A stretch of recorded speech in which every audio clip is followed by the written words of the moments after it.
시청자 여러분, 안녕하셨습니까? 만물이 소생하는 춘 3월, 산과 들에 꽃이 활짝 피듯이 동백꽃을 더욱 붉게 하고 매화 더욱더 고고하게 하듯 우리들의 마음속엔 더욱더 따스한 봄을 갈구하게 해도 설중매처럼 마냥 사랑스럽고 향기로운 계절의 봄으로 가는 오늘도 좋은 하루 되시길 바랍니다. 영원한 섹스 수다, 내가 미쳤냐입니다. 알고 지낸 지 15년, 한때는 같은 지역이다가 10년 전부터 다른 지역, 자꾸 고향 오면 한번 하잔다. 내려면 하자고 그러고 자기 자의 봐달라고 그러고 하고 싶다 칭얼댄다. 그래 좋아, 서울로 와, 시간 될 때 그럼 우리 한번 해보지 뭐. 이런저런 핑계로 안 온다. 그래 네가 그 정도지. 손잡는 이상의 진도를 아직 못 나간 사이. 됐다, 우린 딱 요만큼이다. 그냥 친구는 싫다면서 오기도 싫다면서 내 구박 다 받는 카톡은 왜 살려두냐고. 네 애인한테 잘해주시오. 섹파 애인 자랑하는 너한테 내가 줄 알고 나 사랑해주는 사람 만날 것이다. 수다 한번 떨어봤습니다. 다음 영원한 섹스 방송 양반 섹스와 상민 섹스 방송을 시작해 앞서 구독과 좋아요 꼭 눌러주시고 끝까지 시청해 주시기를 부탁드립니다. 양반 섹스와 상민 섹스, 만약 양반과 상민 중 어느 쪽의 남자가 더 성적으로 강했을까라는 질문을 받는다면 뭐라고 대답을 할까요? 아마 양반은 운동량이 적으니까 성적으로 약했을 것이고 상민은 운동량이 많으니까 성적으로 강할 것이라고 대답을 할 것이다. 또 양반과 상민 어느 쪽의 여자가 더 성적으로 만족하고 살았을까라는 질문을 한다 해도 대답은 같을 것이다. 상민 쪽 남자가 힘이 좋으니까 여자가 더 성적으로 만족하고 살았을 거라고 대답을 할 것이다. 이런 질문을 받았을 때 많은 사람들은 양반과 상민을 연상하면서 마님과 마당새를 떠올린다. 성인 영화에서 많이 다뤄왔기 때문이다. 장작을 패는 마당새의 울퉁불퉁한 근육질의 몸매를 섹스와 교묘하게 연결시키면서 근육질만큼이나 물건도 거대하고 힘이 좋을 거라는 상상을 한다. 그 정도의 힘이라면 마님을 충분히 성적으로 만족시킬 수 있을 거라고 생각한다. 과연 그럴까? 하하하하. 섹스는 힘으로만 하는 것이 아니다. 섹스를 즐기기 위해서는 성지식이 있어야 한다. 그리고 그 지식을 충분히 활용할 줄 알아야 한다. 만약 성적으로 보수적이고 근엄한 것 같은 양반들이 오히려 성지식을 더 많이 가지고 있었다고 한다면 납득이 가지 않을 것이다. 원래 동양의 성에 대한 인식은 서양과는 사뭇 달랐다. 맹자의 양해왕 장구 하편에 보면 왕여 호세 요백 성동지라는 말이 있다. 이는 왕과 백성이 똑같이 누릴 수 있는 권력이 호색이라는 것이다. 즉 통치자 자신이 성적 욕구를 만족시키려고 생각한다면 백성들도 만족할 수 있게 해야 하며, 그렇게 할 수 있으면 비록 호색하더라도 왕도의 실천에는 장애가 되지 않는다는 말이다. 맹자는 성적 욕구는 시욕과 마찬가지로 지위의 고하를 막론하고 모든 사람들이 만족을 얻어야만 하는 가장 기본적인 욕구라고 보았다.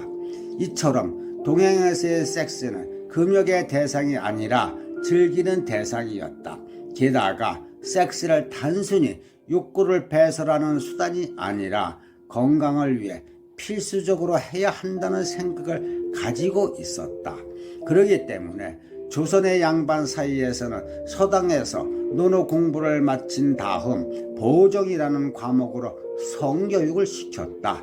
보정은 일종의 성생리를 가르치는 과목으로 즉 사정을 하는 일은 건강, 기운, 수면, 품격에까지 영향을 미치기 때문에 특히 양반 사이에서는 그것을 매우 중요하게 생각을 했다.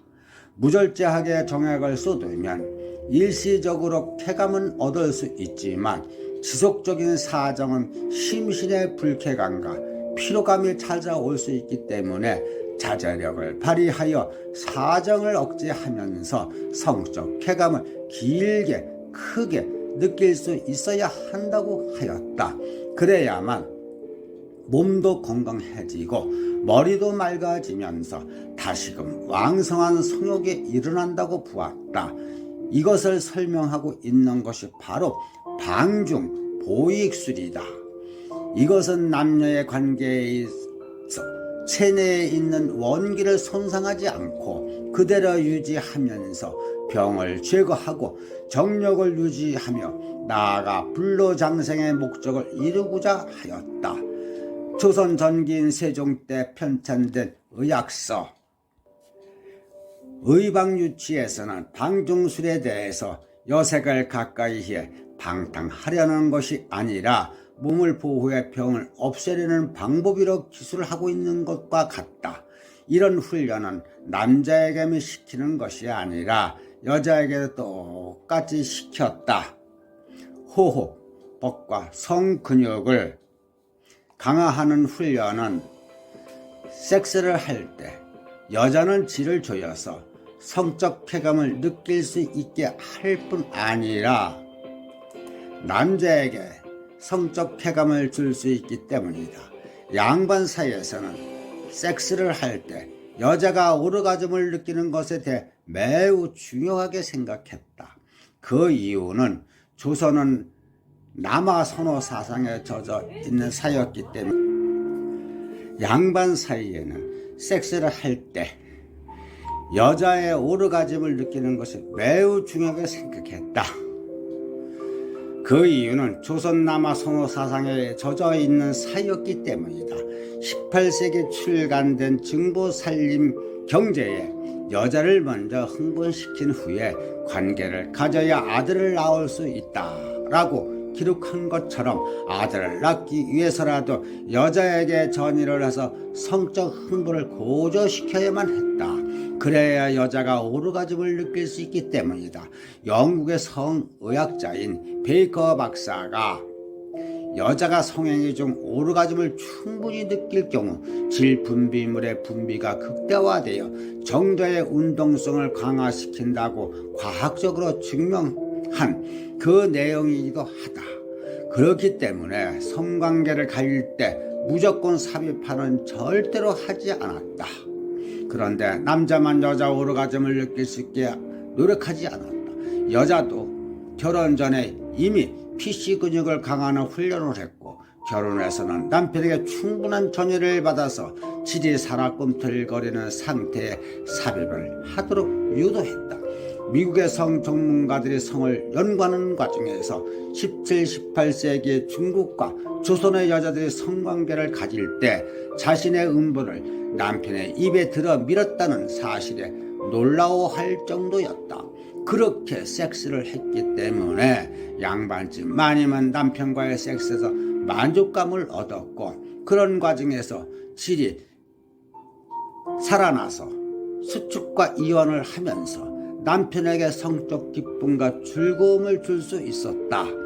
그것이 가정의 예법에서도 부부가 예를 갖추어 반말을 하지 않을 정도로 서로 인격적으로 존경할 수 있게 만든 것이다.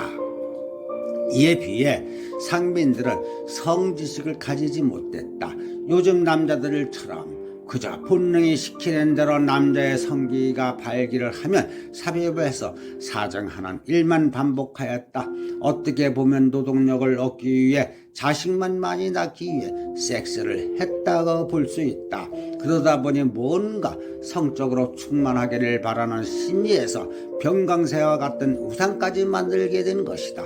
남자는 자신의 성적 능력이 약하기 때문에 만족감을 얻지 못한다는 불안감을 가졌고, 여자는 남편의 성적 능력이 약하기 때문에 자신이 만족감을 얻지 못한다는 불만을 가졌던 것이다. 그러나 아무리 변강사라고 해도 여자가 준비되지 않았는데 무조건 삽입을 했다면 여자가 만족하기는커녕 섹스가 고통으로 바뀌었을 것이다. 그래서 결국 변강세에게도 속궁합이 맞는 옥녀를 등장시킬 수밖에 없었는지 모른다. 킨제 조사의 보고에 따르면 성지식이 없는 사람보다 성지식이 있는 사람이 성적으로 준비하는 전의 시간이 훨씬 길고 성행위에서도 체도 다양하다고 밝히고 있다. 그리고 문명사의 일수록 삽입 섹스는 그 자체보다 성적 흥분을 높이면서 섹스에 의한 만족감을 한층 높이는데 중점을 두고 있다고 한다. 결국 섹스를 했을 때 얻어지는 만족감은 양반 사이가 더 컸다는 것을 증명하는 내용들이기도 하다. 요즘 부부들이 섹스 트러블이 많은 이유도 이런 일방적인 상민 섹스를 하기 때문이다. 두 사람이 섹스를 하는데 어느 한쪽만 쾌감을 얻게 되면 다른 한쪽의 불쾌감을 느끼는 것은 당연하다. 못 느끼는 쪽은 상대를 무시하게 되고, 무시를 당하는 쪽은 자신의 성적 능력에 대해 절망하게 된다. 그런데도 많은 사람들이 아직도 왜 양방 섹스는 하려고 하지 않고 변강세에 대한 선망의 눈빛만 보내고 있는지 모르겠다. 이상으로 양반 섹스와 상민 섹스 방송이었습니다. 시청자 여러분, 도움이 되셨습니까? 구독과 좋아요 꾹 눌러주시고 끝까지 시청해 주셔서 대단히 감사합니다.